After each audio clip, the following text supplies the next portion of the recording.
Hello दोस्तों, आज हम कल की वीडियो में हम छोटा छोटा structure, helping verb and structure छोटा छोटा और सब्जेक्ट वर्ब भी बताए थे और दो स्मॉल स्ट्रक्चर बताए थे। आज हम दो स्ट्रक्चर बताएंगे, फिर उसके बाद हम बताएंगे कि इम्परेटिव सेंटेंस क्या होते हैं। फिर उसके बाद हम उसको बताने के बाद आगे टेंस पढ़ाएंगे। तो आप कैरी ऑन रहिए और चैनल पे बने रहिए।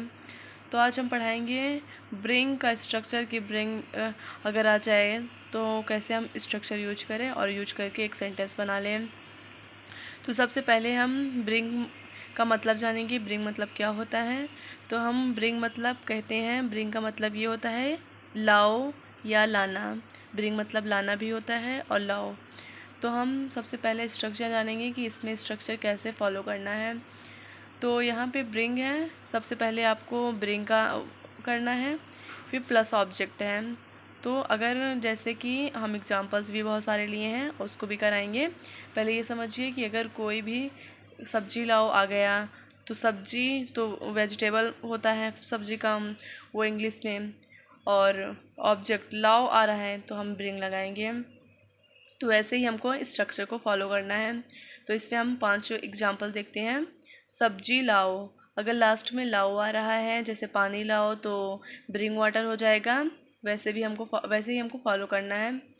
तो सब्जी लाओ, तो सब्जी लाओ को हम करेंगे पहले लाओ। हम पहले ही बता दिए हैं कि अगर लाओ आएगा तो स्ट्रक्चर को हम फॉलो करेंगे, जो कि स्ट्रक्चर में ब्रिंग पहले है।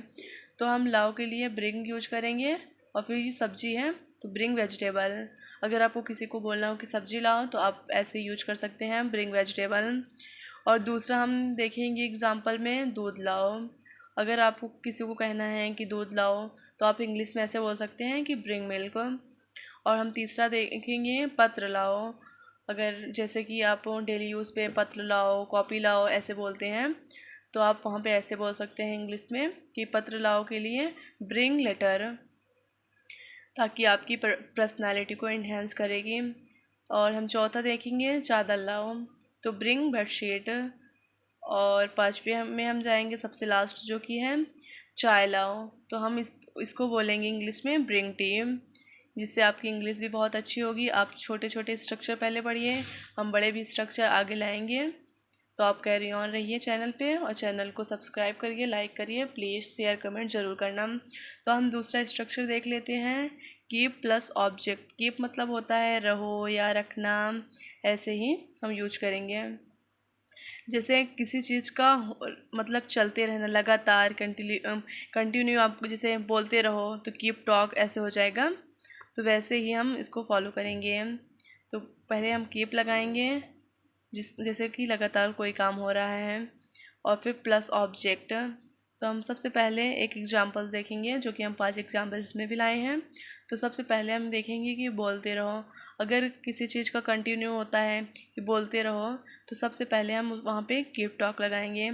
कीप मतलब रहो, बोलते रहो जो कंटिन्यू काम हो रहा है, और बोलना के लिए टॉक आता है तो कीप टॉक। और दूसरा सेंटेंस हम देखेंगे जो कि है सुनते रहो।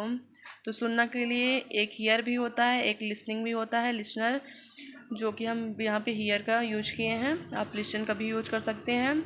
तो सबसे पहले सुनते रहो। रहो के लिए हम पहले ही बता दिए हैं कि कोई काम को कह रहे हैं कि आप कंटिन्यू ऐसे करते रहो, तो उसके लिए कीप आ जाएगा। तो सुनते रहो, कीप हियर। आप ऐसे बोल सकते हैं कि बोलते रहो, कीप टॉक। वैसे ही आप इसको यूज कर सकते हैं किसी भी सेंटेंस लेके, ताकि आप इंग्लिश में बड़े छोटे छोटे छोटे सेंटेंस आप बना सकते हैं। और तीसरा खाते रहो। अगर किसी को आप कह रहे हैं कि खाते रहो, तो इस पे आप यूज कर सकते हैं इंग्लिश में कीप इट, खाते रहो। और हम चौथा जो एग्जांपल्स है उसको देखेंगे कि रोती रहो। इसमें है कि रोती रहो, बट ऐसे ना आप ना करें तो अच्छा है, रोती रहो। फिर उसके बाद हम इस यहाँ पे वो करेंगे कि कीप क्राइम, कि रोती रहो, कीप क्राइम। और हम जो कि 5वां सेंटेंस है इसके अपोजिट है, रोती रहो हंसती रहो। दूसरा है हंसती रहो, कीप लॉफ। Bye guys.